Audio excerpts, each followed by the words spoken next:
Worst case scenario is that they go for the Bournemouth game, which is a week before the tournament starts, essentially. They would then miss Villa away, Newcastle at home, Wolves at home, Leeds away, Burnley away. You would have the FA Cup third round thrown into there as well. And then you'd have City, which is the derby, which is on the 18th, and that's the day of the final. So there's 8 games that span through the tournament. Hello and welcome to Stretford, Paddock. My name is Joe, that is Jay, and we are joined today by Manchester football writer for The Athletic, Mark Critchley, and friend of the channel as well at this point. Is that fair to say, Mark? I think so. I mean, last time was a bit heated, wasn't it, with the Sesko thing? It was a little bit heated, but we've moved past that. I think we're friends. Wow, what do you mean? Well, it was the whole, the agents declare Sesko as the worst sign of the summer, and Mark graciously, even though we booked it beforehand, came on that unbeknowingly, day still. Some would say. Yeah. Unbeknownst to all of us. I forgot about that. It was the same day. The air seems to have cleared.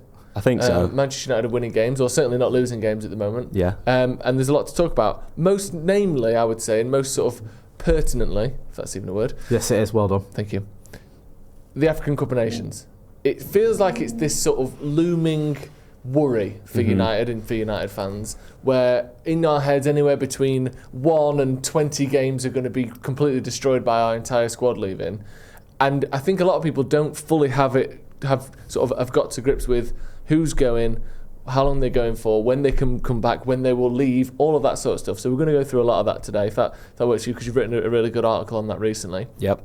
I also want to talk about Antoine Semenyo, because I think over the last sort of 48 hours or so, there's been this real kind of outbreak of news, if you want to call it that, about this release clause. And again, there was another piece today that came out in The Athletic that looked at would he work at United and how he could potentially fit with this £65 million release clause. So there's loads to look at. But first of all, how are you? How are you getting on in this international break? I'm okay. It's actually a week off for me, so I feel somewhat zoned out of the loop, but still, I've got a huge list of jobs that I'm getting through this week: lead pipe replacement schemes, booking dentist appointments, the stuff that I do when I'm not, that I should be doing when I am writing about Manchester United. I get to do this week, so it's great fun. Thanks. Yeah, it's good though, because there's been a week off, hasn't there? So there's not been that much. I thought if there was a quiet time to do it, it's now. Yeah. And that's also why, like, Laurie's in Jamaica, for example, and I'm in Urmston doing my tax return. Well, I think you're winning. Hey, do you know what I mean? 100%. He's got the short end of the straw there. Yeah, absolutely. Let's start with this AFCON stuff. So let's sort of try and go through this somewhat kind of chronologically. Okay. Who is missing? I think we all know the answer to that, but let's, for the sake of having it all on record, who is missing? And when can we expect them to leave, first of all? Because I know even that is a little bit up in the air at the moment. That's a big question at the moment. But so, okay, who's going to be missing? I think people are aware. Yeah. Bryan Mbeumo, Cameroon have qualified, so Bryan Mbeumo is expected to go. Ahmad with Côte d'Ivoire, Ivory Coast, he'll be there as well, we expect. And Noussair Mazraoui with Morocco, who are the hosts of the tournament. So it's those three, really. Obviously, if Andre Onana was still around, you'd expect him to be there as well. And so at the start of the season, it was actually looking like the squad could be really quite severely affected. It's a little bit less than it was. The impact is a little bit lesser, but still a significant one. The question of when they go, you'd think that this would be an open and shut. There'd be a definitive, concrete answer to this, given it's only about a month away that the tournament starts. But actually, it's not quite as simple as that. And I did the piece this week, and even in writing that piece and trying to get it over the line at the end of last week, there wasn't a lot of definitive answers about this. I think what we know is that the tournament starts on the 21st of December, which is the same day as the Aston Villa game, when United go to Villa Park. And that's actually Morocco are opening that tournament. So whatever happens, I would expect that Mazraoui at least isn't going to be available for that. And then I think Mbeumo and Ahmad with Cameroon and Côte d'Ivoire, their first games are a couple of days after that on the Tuesday. I think it's Christmas Eve, their games. So for the Christmas period, it looks like United will be without those players. Exactly when they go before that is still an open question, because obviously these countries, they're going to be wanting to be doing pre-tournament camps, preparations, maybe throwing a few friendlies in there as well. And so the question is, when exactly are they going to go? Now, if you look at FIFA's rules, which set out the release of players for international tournaments, there's a rule in there that says players have to be released no later than the Monday morning of the week preceding the week in which the tournament starts. So to put that in plainer English, Okay. it's kind of like 2 weeks before a tournament starts. Right. The Monday morning, before AFCON starts on the 21st of December, the Monday morning is Monday the 8th of December, which is the day that United play at Wolves. So I looked at this last week and was like, wait a minute, does that mean that Mbeumo, Ahmad and Mazraoui potentially aren't even going to be involved for the Wolves game? Which is way out. There's 2 games between that. What I can say, I think, and there's nothing confirmed yet, speaking to people last week, there is a general expectation around the league at the minute that AFCON players aren't going to be called up that early. Even though this is the rules, there is an expectation that AFCON-bound Premier League players will be available for the games that weekend, which is good news for United because they're playing on the Monday night, they would have almost been unfairly affected by that compared to other Premier League teams if that rule was being strictly enforced. We don't expect that rule will be strictly enforced at this stage. So we expect them to play, or to be available at least for the Wolves game. You've then got the Bournemouth game the following weekend at Old Trafford on the Saturday, I think it is. Mm-hmm. No, it's on the Monday actually. It's a full week afterwards. Monday. Yeah. There's the West Ham game on the Thursday. Yeah. Then there's Wolves on the Monday. Then Bournemouth I think is the Monday night as well after that, because we've got all these Monday games. That one is a little bit more uncertain because obviously that's less than a week before the tournament actually starts. Nations are going to be wanting players in place, getting ready for camps, ready for preparations. And so there's more uncertainty around that at this stage, and I can't really give a definitive answer as whether they'll be available or not.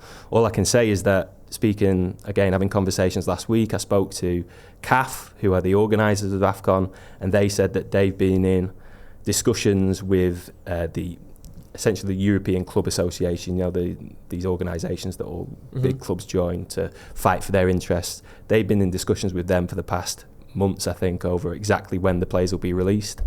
They said that they're working towards a solution on it, the positive of a solution that works for all parties. And if you do look at the last few tournaments, to be fair,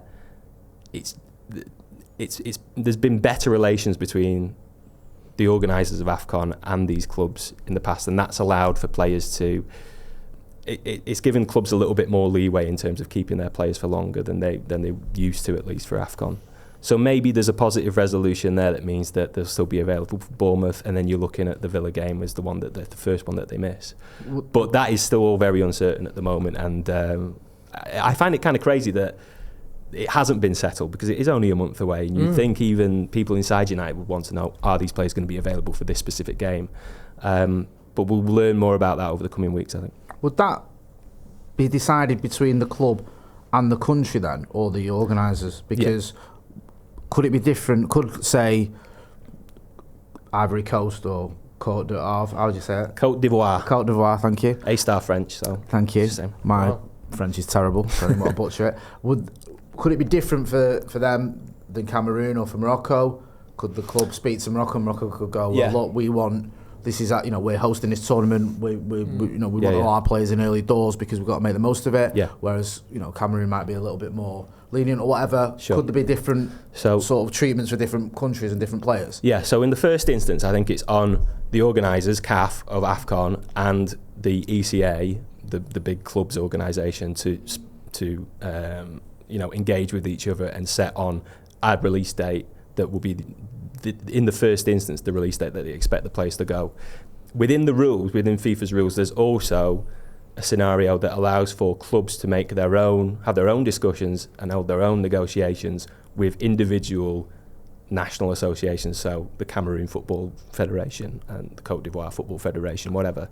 So you can have these parallel talks with the club, so United, and the association where they say, look, I know that the release date for these AFCON players is, X, the 13th of December or whatever, but your first game isn't till the 24th. Is it possible that we could keep Bryan Mbeumo for a bit longer and maybe he plays against, Aston Villa? There is scope for that within the rules. That has happened before. You might remember for the last one with Andre Onana. It was a specific case with Andre Onana with United and Cameroon where he joined up. I think he joined up, he played against Wigan in the FA Cup when most AFCON players had already gone for the tournament. He played against Tottenham in the league, and then he flew out that night to go and try and play in Cameroon's game the very next day. The flight was delayed. When he couldn't land at the airport because there was a sandstorm or there was some kind of inclement weather that meant that wasn't possible. So he had to fly to a completely different destination, then drive across the country to try and get the game. It was gridlock traffic. So you can see how these sort of, you can come to these sort of arrangements and it's all positive and, works in everybody's interests, but it causes a little bit more disruption and a little bit more delay than is actually ideal for often the national associations involved. So you can have those conversations and you can try and make those advances, but it's up to an agreement to be found with the National Association. And I think after the way it went for Onana last time, I wonder whether Cameroon are going to be so keen to jump into one of those again. And we should say as well, the Onana situation last time was a bit unique. It was quite different from Mbeumo's situation now, or Ahmad's situation now, for example. You might remember that he had actually retired from international football the summer before. And so when United signed him, he'd retired, United signed him and did not think that he would be going to AFCON because he had retired. There'd been this big falling out with Samuel Eto'o, who was the president of the federation. It's also quite typical Onana, this already, isn't it? But then he got called up, despite the fact that he had retired from international football. He was called up into the squad.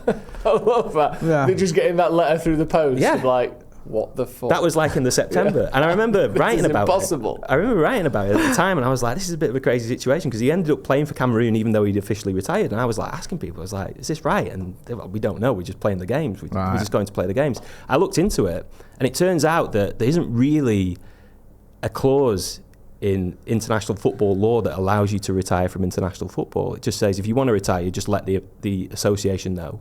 But it also says that any player who receives a call-up is expected to respond affirmatively. So there's no, and I was speaking to the lawyers at the time, they were saying there's no actual clause anywhere that sorts out a situation where the player has retired from international football, but they get called up anyway. They sort of just have to go, and that's what happened with Onana. And so that situation meant that there was a bit more scope, I think, for United to go to Cameroon and say, look, we didn't think we'd be missing him for these games. Right. You're not playing until then. Is there any way possible where we can come to some sort of arrangement where he travels out later? So that was its own sort of unique case, really.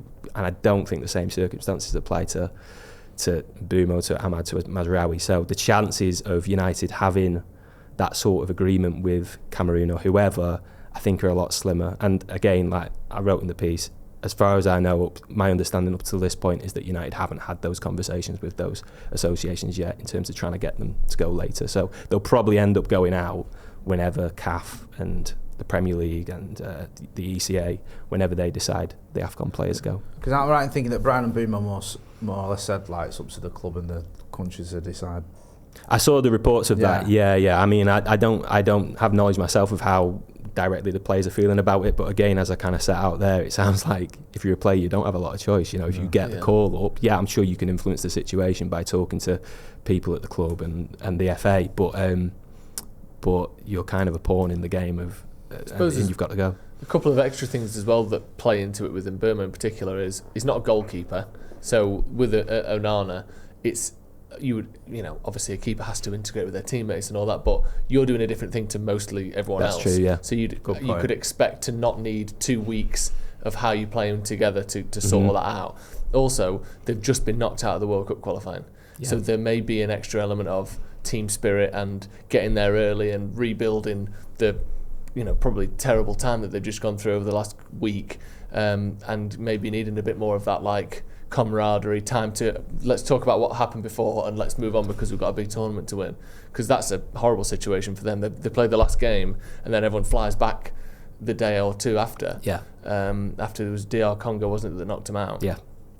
So I guess if you were Cameroon, plus the fact that what happened last time with Onana, I just don't think last time helps whatsoever, does it? It might be a lot less likely to give that couldn't have gone any time. Worse, could it? Really? So I mean, we didn't even mention he didn't play that first game. It gets even better. He didn't play the first game. Played the second game. Got dropped for the rest of the games, which there were only 2 because they got knocked out in the last 16. Didn't he get publicly criticised by Eto'o as well?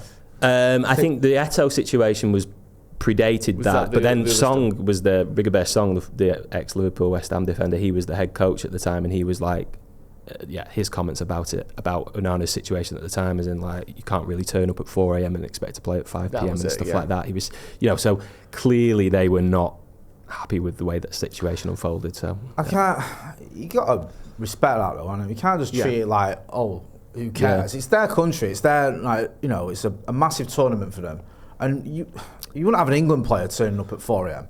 and expected to play that night. Do you know what I mean? Like, Gaza maybe. yeah. Like, I think they'd be outraged, wouldn't they? Well, when we had the Euros in the winter, everything shut down well in advance. It was all done properly. I mean, I understand that you're talking about the continent that the tournament is being held in, as opposed to one that it's not being held in. But like you said, and also there is the extra thing with AFCON, and that it is every 2 years, which means that these accommodations have to be made more frequently and are therefore slightly more difficult to, continually United to prioritise that over themselves. Yeah. It is a difficult situation, isn't it? I know this is a bit of a mad question. Do you know why it's every 2 years when all the other tournaments? I know Copa America had a weird spell where they had like 4 in 5 years because they had the centenary, and isn't that every 3 years, Copa America? I thought it was every 4, maybe, but is it? I don't. I'll double check that, but it's certainly the Euros, the World Cup. You expect sort of from a British eye to see the tournaments are every 4 years. Copa America is every 2. Do we know why that is? I actually don't know. No. I'm not an expert on AFCON, but I would think that. Sorry, I think that African football has been something that they've wanted to grow for a long time, so it makes sense to try and expose the tournament and expose the football as much as possible from their perspective. I think the other point as well is that, remember, a lot of other European leagues have a winter break. So they aren't as acutely affected by it as Premier League clubs are, because we play over the winter. So usually when AFCON gets played, if the players from France or Germany or wherever, or Italy, they're missing a handful of games, if any. We are the ones in this country that are mostly affected by it, and that's through our own sort of traditions. How many times have people argued for a winter break or something like that? But we tried one for a year, and then everyone didn't like that. Yeah. Well, they had the mini thing. We did it, the 2 weeks off. Yeah. Well, so that stopped last season. Yeah. And it was in place for the last AFCON, and that meant that when Onana went, that he didn't actually miss any Premier League games, even though there was this huge build-up and like, is he going to go? Is he not? Yeah. He only missed the Newport County game in the FA Cup. That was the one game he missed because you had that 2 week break. Hell of a game. That's not made hard work of that, didn't we? Jesus wept. Terrible refereeing decision though. Let's be honest. Can't remember. Wasn't it the one where they were clearly offside? Oh, I can't remember. That rings. Something. You hold a grudge. You're holding a grudge against Newport. Their goal shouldn't have stood. I just remember us being, was it 2-0 up, and then all of a sudden it was 2-2. Yeah, it was rough. Yeah.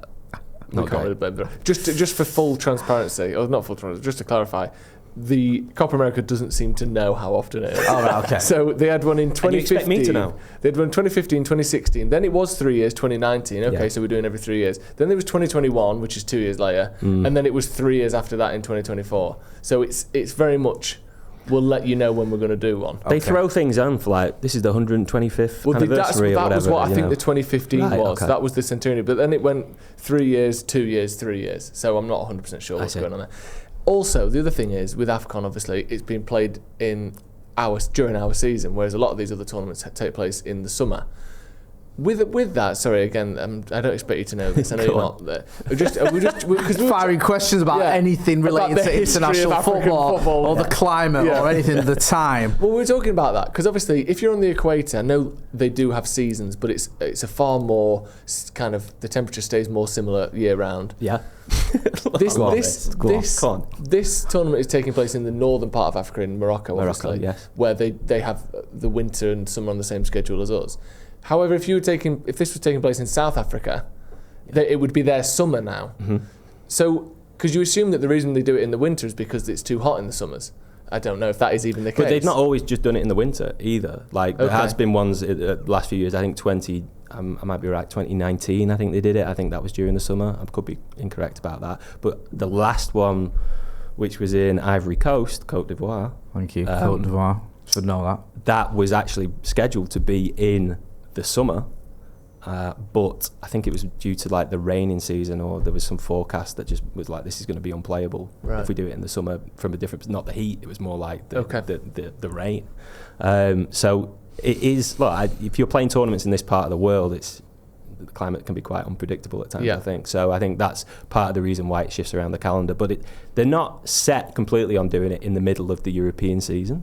But they do it when it suits them best and when it suits the host nation best. And it just so happens that now this year it's in the middle of the season. Fair enough. And it's such a big continent as well that one place has got a drastically different weather system to another place. We were doing that thing, where you can drag countries over other countries to see how big they actually are. Because this is why am I even saying this? But on a globe, Africa looks massive, which it is. But when it's flattened, things nearer the equator get shortened, and things up further from the equator are made to look bigger. So when you see Africa on a 2D map, it looks far smaller than it really is. Right. For instance, Algeria, which is the biggest country in Africa, is about the size of most of mainland Europe, of the sort of Western Europe anyway, and that is thousands of miles away from South Africa. So obviously, like you said, they kind of have to be a little bit flexible. Of one place it's not like Europe where we all have the same summer, we all have the same winter.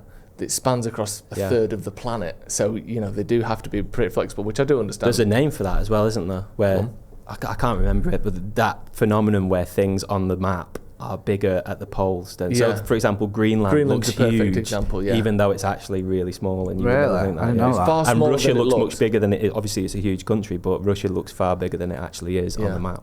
Yeah, whereas Africa gets shrunk because it's all sort of around the equator or from the built out from the equator. Okay, very good. So, Bet you didn't think you were getting a lesson in cartography today. Every day is a school day. Obviously, we're not 100% sure when the players are going to go out there, and it's a bit vague, and we'll probably find out nearer the time. What's the sort of worst case scenario in all this in terms of how long they could all be there for? Because you were talking on the Paddock podcast the other day, weren't we? Like, obviously, it's bad because it's not very often I'll sit and watch international football and want the United players to fail. But you're willing it. Well, there's a part of me that's thinking. Yeah. How did you feel when Cameroon went out the World Cup the other I didn't care. I felt bad about that, sorry. I shouldn't say I didn't care, because I don't buy into the idea that this helps United in any way. And I think I feel bad for Mbeumo because he's a very talented player. I feel like I'd like to have seen him at the World Cup, and I've wanted to see him do well. And he obviously wanted to play there. What is he, 26? He's not going to get many. He'll probably get another chance, obviously, next tournament, but it's not got loads of opportunities. So I was disappointed for him. This is slightly different in the sense that him playing in this tournament can stop him playing for Manchester United the further he goes in it. Yeah. And obviously, despite having a little bit of fondness for Cameroon, because I remember the 1990 World Cup very well, I care more about United and I want United to succeed. So I'm sort of torn where I'm watching it thinking, or I'll be watching it thinking, could really do with Cameroon and Ivory Coast and Morocco not going into the last stages of this, because we need all these players. Yeah. And worst case scenario, well, I mean, I don't think they'll have to go for that Wolves game. That would really have been the worst case scenario. I'm going to say that's ruled out, but if you read the rules specifically, then they could, but I don't think that'll happen. So let's ignore that, I guess. Worst case scenario is that they go for the Bournemouth game, which is a week before the tournament starts, essentially. They would then miss, and I'm going to have to try and memorise the fixtures now, aren't I? But it's Bournemouth, Villa away, Newcastle at home, Wolves at home, counting, Leeds away, Burnley away. You would have the FA Cup third round thrown into there as well, and then you'd have City, which is the derby, which is on the 18th, and that's the day of the final. So there's 8 games that span through the tournament. That's a lot, isn't it? Now, obviously, knowing us as well, we'll get Liverpool or something in the FA Cup. So obviously that's there's 3 nations that, 3 players for separate nations, so they can't all make the final. So somebody will come home before then.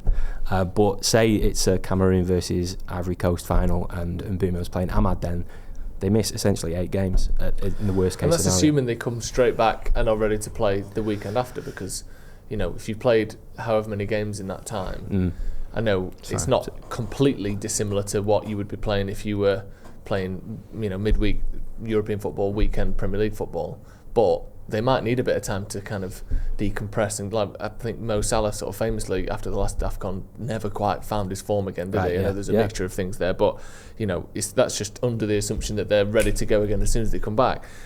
Is there a third place game? Oh, I don't know actually. Because if there is, if they make up through on the map thing, I was like, imagine I know what he's talking about. They all get through to the semi-finals, and then one of them's in the third place playoff. Yeah, and the that's other a great point. The other two are in the final. It couldn't be any worse from a Manchester United point of view, because it is frustrating. It's kind of new territory for us, isn't it? Because I know you spoke about the Onana situation and the fact that we had this, a little while ago where he had to fly out there and there was question marks about how much he was going to miss.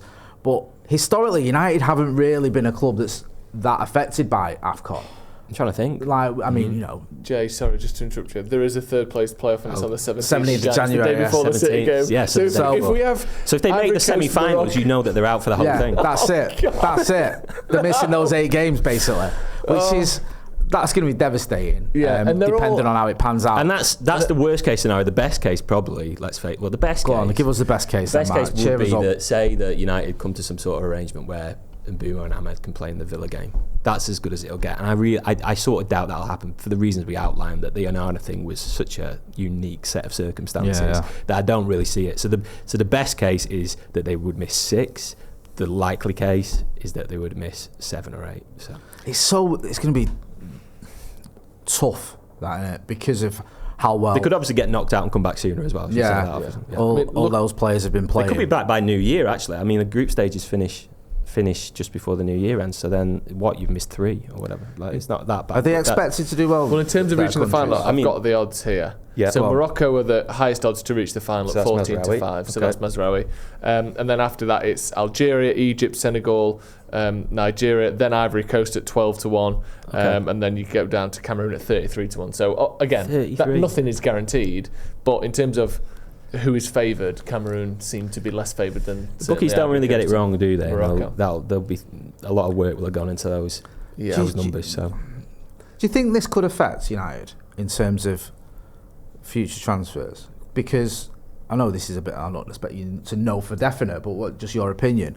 Because you're going to lose a load of players here now to AFCON at a crucial part of the season, players that we need, and at a time when we're trying to get back into the Champions League. And you mentioned all those fixtures there, which there's no easy fixtures or whatever in the Premier League anyway. I know that's a cliche, but it's true.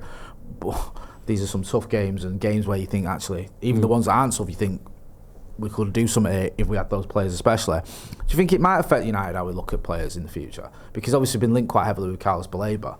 We're talking about Semenyo in a minute as well. Had we gone out and bought Carlos Baleba in the summer for 100 million, we could be in a scenario here where we're talking about 4 first-team players missing 8 games of the season, which would be devastating. Do you think United might look at it, or do you think it's almost irrelevant? I think it's something that gets factored in, but I don't think it's a huge factor. If I'm totally honest, I feel like you can see that from the move they've been making over the last couple of years, or this summer even, and to be going for Baleba, to be looking at Mbeumo, look at how much more focus is going into especially talent in West Africa at the academy level with Sekou Kone and players like that.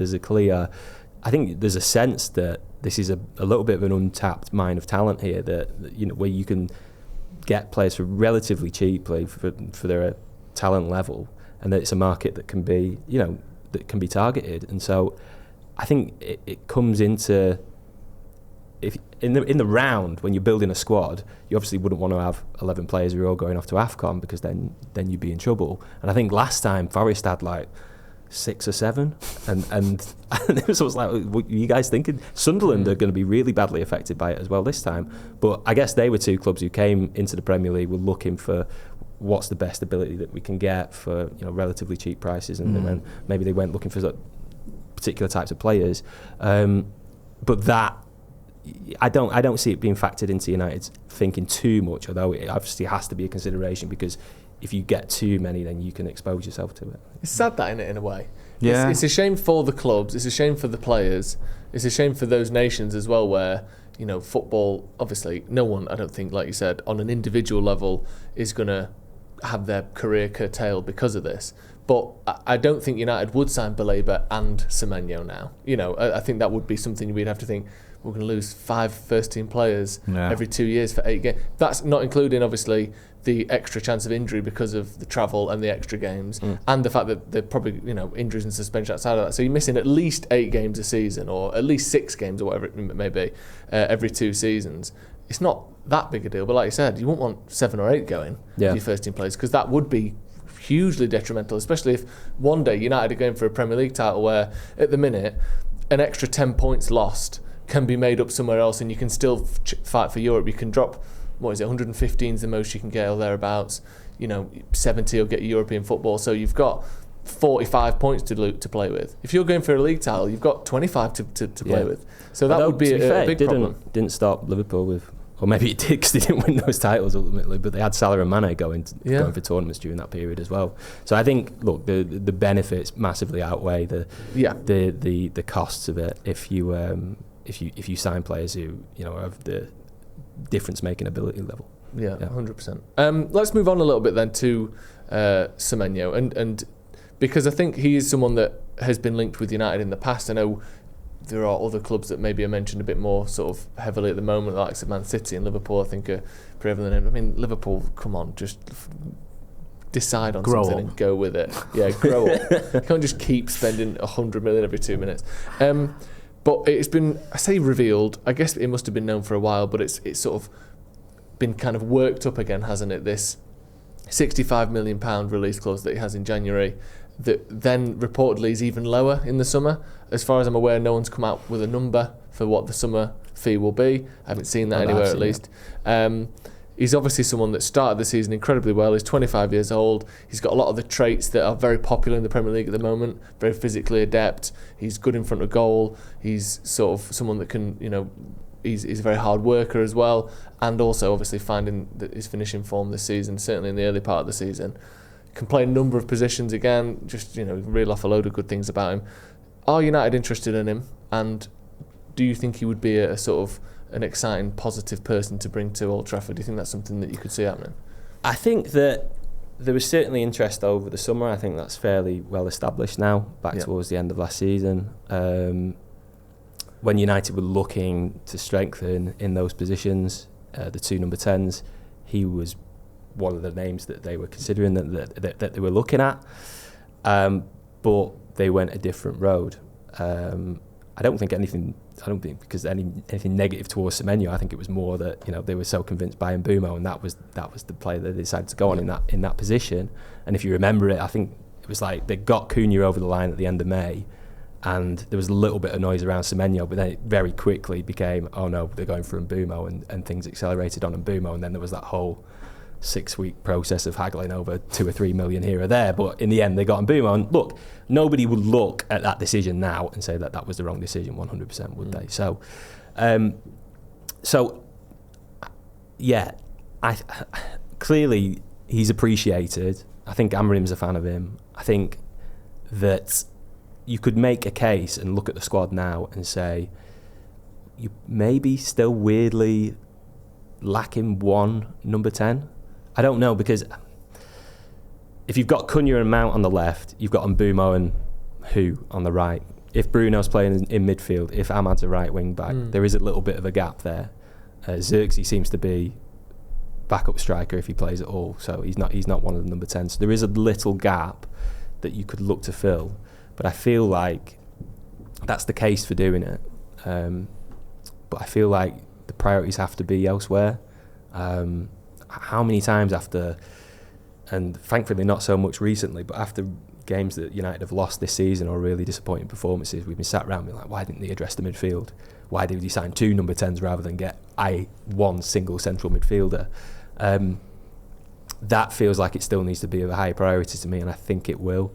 And the timing of this, 65 million as a release clause, it's probably a little on the cheap side. I don't know, given that you would imagine he would be going for about 70 mil over the summer.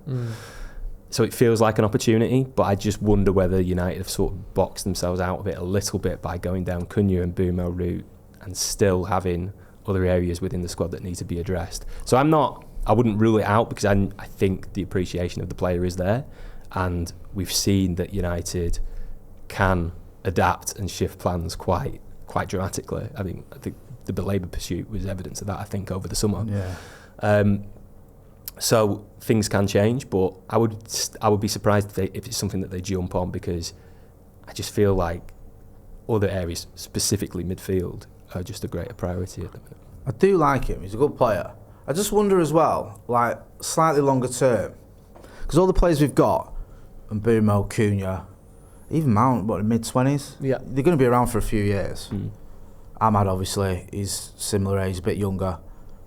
But I was thinking, at what point are you going to look to someone like Shea Lacey, for example? Is he going to get an opportunity? Yeah. Like, are we just writing that off and going, no, actually, let's just go and get another number 10 in or another player in that position and spend a load of money there and make that pathway more difficult for him? Is he not an option? Maybe not right now. I know some people said he might even get a chance in the AFCON, but certainly next season I'd expect him to get some minutes, and he's been lauded as a real top talent, and it sort of ties in with what a piece you and Laurie wrote about the academy run from 1937, like how it's hanging on by a thread, isn't it? Yeah. And it was it Jack Fletcher the other day, yeah. He came in for Kobbie Mainoo, and there's this question mark about, do United still value the academy team as much, or is the academy team as good as it needs to be? And I think someone like Shea Lacey is good enough to eventually play for United. And I just wonder whether you need to go all out and spend 65 million on a player you don't need right now anyway, perhaps, when there's other areas you need to strengthen, and further down the line you've got an immensely talented lad who could probably play in that position coming through the ranks. It doesn't make a lot of sense to me, is what I'm sort of getting at. Yeah, I should have mentioned Lacey in the AFCON bit, because I think there's an opportunity there. I still think that he's clearly tearing things up this season and looked really good, and he's had 2 difficult years coming off injury. Yeah. And so there's an opportunity there, but what is the opportunity when those players go for AFCON? Is it just to get on the bench for a few games, or is it to just travel with the rest of the squad? Because he's not even really been at that level yet. So as well as he's doing, he's not quite broke through into that the first step of becoming a first team player. He absolutely could do that over the next few weeks, and there is, if the players go, then there's space for him. But yeah, and the other thing is Mainoo's situation, right? If that's a live situation at the moment, if he was to leave in January, then that record really does come under quite a lot of pressure then, doesn't it? You mentioned it the other day, didn't you, that Jack Fletcher coming in for Kobbie Mainoo made sense, and it wasn't just about the record. It was like, okay, if it wasn't going to be in, who was it going to be then? If you didn't bring in Jack Fletcher, who actually realistically were you going to bring in? But you made the point, if Lissandro Martinez is fit, then all of a sudden you're looking at it and you're going, hang on a minute, like that bench was stacked full of players that probably deserve to be on it. Had Mainoo been injured and then Martinez is fit, all of a sudden you're probably going to have to drop someone you don't want to and bring in Jack Fletcher just to keep it going, because you're going to have to say to someone like Xerxes or Mount maybe, or Malacia could have been on the bench for that game, but he wasn't. He wasn't, and I'm not saying he absolutely should have been, but that's the problem. That is that once Mainoo goes, you're then in. If everyone's fit and players are back and available, then you're in a situation where you're actually just including an academy player just to keep the record. They use the cheat code of Tom Eaton as your backup goalkeeper. Well, that's it. Like, could you do that as like Bayern's dropped Tom Eaton's in? Chances are he ain't going to play anyway, and even if he does, I don't think anyone would moan about Tom Eaton coming on instead of Bayern. When we did that piece the other week about so Mainoo's going to be out, so Fletcher comes in, and we were trying to establish what was going to happen. So we'd heard Mainoo was out, so I was like, okay, who's going to be in? And I was like, is there a world where they like just forget to put Heaton on instead of Bayern, and the record gets lost because they sort of sacrifice it just to have Bayern on the bench rather than Heaton? Like, I don't. The club is very much aware of the record. They're aware of how much it means. Amrin spoke about it. He said that he's not going to be the guy that's going to tear it up.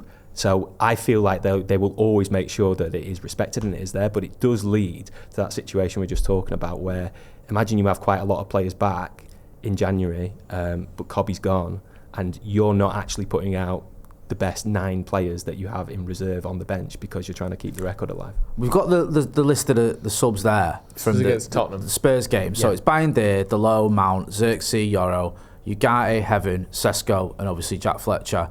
So if Martinez was there and available, you're probably going to have to upset someone.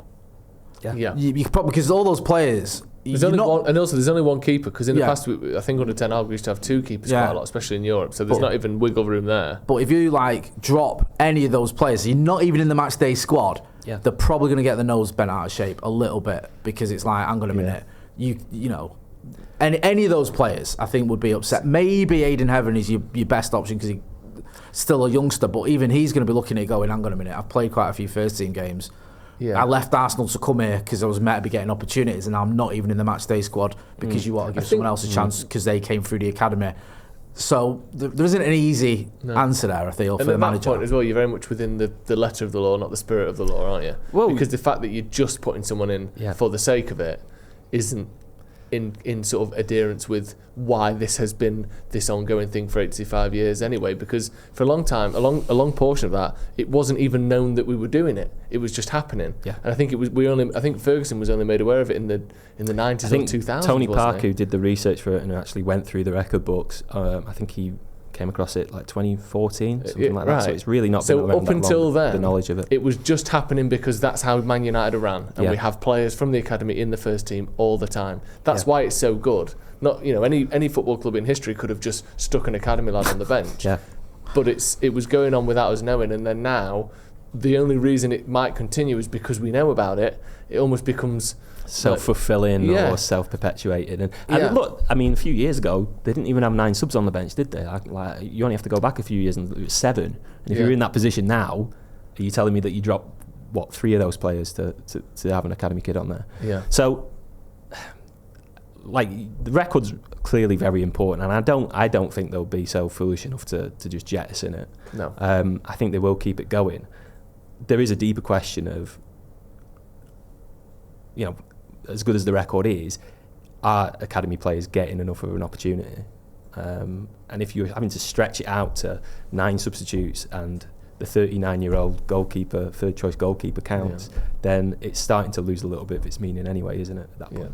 I just hope that there's a few players coming through the ranks like Fletcher, like Shea, Lacey, maybe 1 or 2 others that we've spoken about. I know, like Thwaites is another one that Finn from the academy review always raves about with Dito Montato. There's players there that maybe in a year or 2 will be sort of knocking on that first team door. But we've spoke about it so many times where throughout United's history, it's not just the bench, it's the first team have had academy players, whether that's, you know, going back to the Busby Babes or to Bill Falks or Charlton or whoever, to Giggs or the Class of 92, to Rashford, Tom McTominay, and obviously more recently Mainoo and Garnacho, where now none of the first team 11 are academy, and on the bench Rashford leaving was the big one for that as well, wasn't it? You're just about, I think the Forest game was Mainoo. I think last season, I might be wrong, but last season at the Etihad wasn't Mainoo the only one. He was, because Rashford and Garnacho got left out of the lineup for that. So he was the only one there. No, he came off the bench and he played, so it wasn't performative. It was there on merit, but it's only just been sort of being kept alive. And I don't know. I'm a bit. I like to see it keep going, but I hope it doesn't get to the stage where you are just continually just sticking a player on for the sake of it. I hope that there's players that are coming through that get there on merit. There's not been an academy player start a Premier League game this season, has there? Because Mainoo hasn't. That's amazing. So there hasn't been for United. A single one. Yeah. Amazing. But then I look at it and I go, okay, if it was up to me, I'd probably start covering Mainoo. But I understand it. I get it when I look at the players that the manager's got at his disposal and who he's picking. I don't think he's doing anything insane. I think he's picking pretty much his strongest 11. Should have played Yoro 1 game in the academy, shouldn't we? When he played the first time. Right, you have 1 game there, so for the next 10 years we're safe. Can we do that? That's a cheat code, I mean, I don't know what United's official rule on this is, but there's no official rule of what it means other than. I think Aidan Heaven has played for the academy. No, I don't think Heaven counts. Right. So the official rule, because we had to check this with the Fletcher thing. Like, does Fletcher count? I might butcher this, but the official rules are that certainly one of them is you can't have played a professional game before joining the club. You must have played for. You can't have played for the under-21s. I don't think you have to have played for the 18s. And there's a third rule that I'm.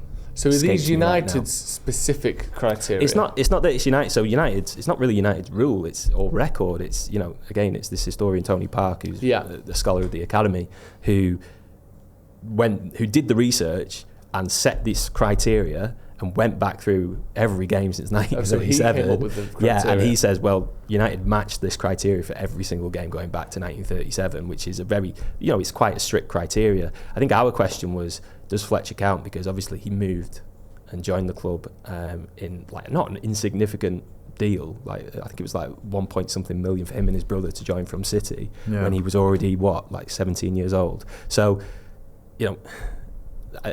but Fletcher counts, so that's fine. Because there's other players like that, isn't there, that would have counted, that have cost money and have come through. Garnacho, for example. Like Garnacho, Hannibal, Pereira, I think.